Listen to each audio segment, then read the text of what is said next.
Well, bachcho, let's read the question. The question says when a 12 ohm resistor is connected with a moving coil galvanometer, then its deflection reduces from 50 division to 10 division. The resistance of galvanometer is. Suppose यहाँ पर इस question में ये बोला है कि हमारे पास एक गैल्वेनोमीटर है जो कि 50 डिविजन्स को क्या रीड कर रहा था। अब हमने एक रेजिस्टेंस यहाँ पे इसके क्रॉस लगा दिया है, तो हमें इसका जो डिविजन्स थे वो कितने हो गए। अब ये कितना रीड कर रहा है, 10 डिविजन्स रीड कर रहा है, और ये कितना है, 12 ओम का रेजिस्टेंस हमने लगाया, 10 डिविजन्स रीड कर रहा है। तो अब हमें ये बताना है कि हमारा जो गैल्वेनोमीटर है उसका रेजिस्टेंस हमारा, तो देखिए यहाँ पर हमारा जो करंट था, नॉर्मली जो हमारा करंट इसमें जा रहा था वो कितना था, आई करंट, वो कितना डिविजन रिप्रेजेंट कर रहा था, 50 रिप्रेजेंट कर रहा था। अब जैसे ही हमने रेजिस्टेंस एक्सटर्नल लगाया तो कुछ करंट हमारा यहाँ से जाएगा, कुछ हमारा यहाँ से जाएगा। तो सपोज ये हो गया आई जी करंट और ये हो गया हमारा एक्सटर्नल रेजिस्टेंस, इसको हम आर एस से रिप्रेजेंट कर दे रहे हैं। ठीक है, तो आई जी के कारण कितना डिविजन्स आ रहे हैं हमारे, 10 डिविजन्स आ रहे हैं। तो अब यहाँ पर इस क्वेश्चन में जो की कॉन्सेप्ट है हमारा,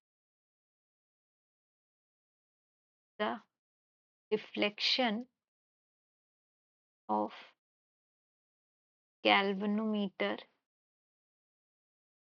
is proportional to current through it।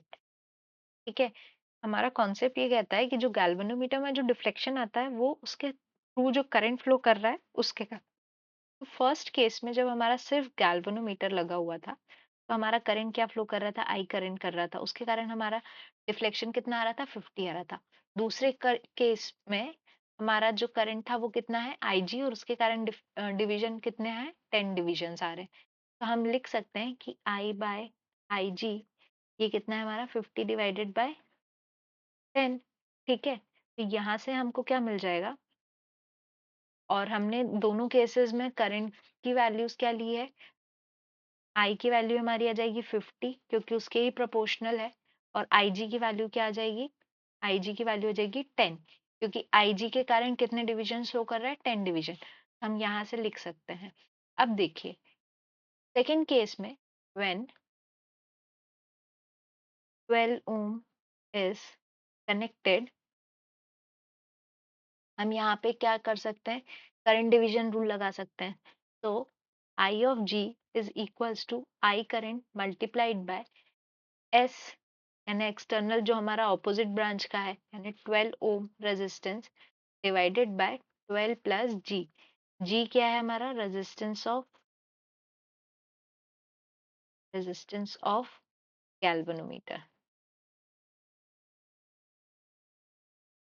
तो इसको अगर हम, और आई जी की वैल्यू हमको कितनी है, हमने लिख, वी गेट 10, और आई की वैल्यू क्या थी, 50 multiplied by 12 whole divided by 12 plus G. ये हमारी इक्वेशन है। इसको अगर हम ठीक से अरेंज करके सॉल्व करते तो हमें क्या मिलेगा, 10/50 is equals to 12 divided by 12 plus ji.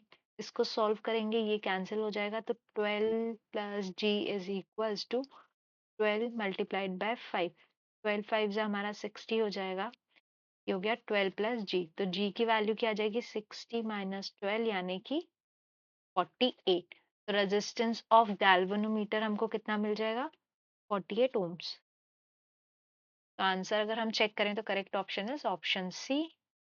Answer क्या हो गया हमारा, option C. I hope you understood the question well, best of luck.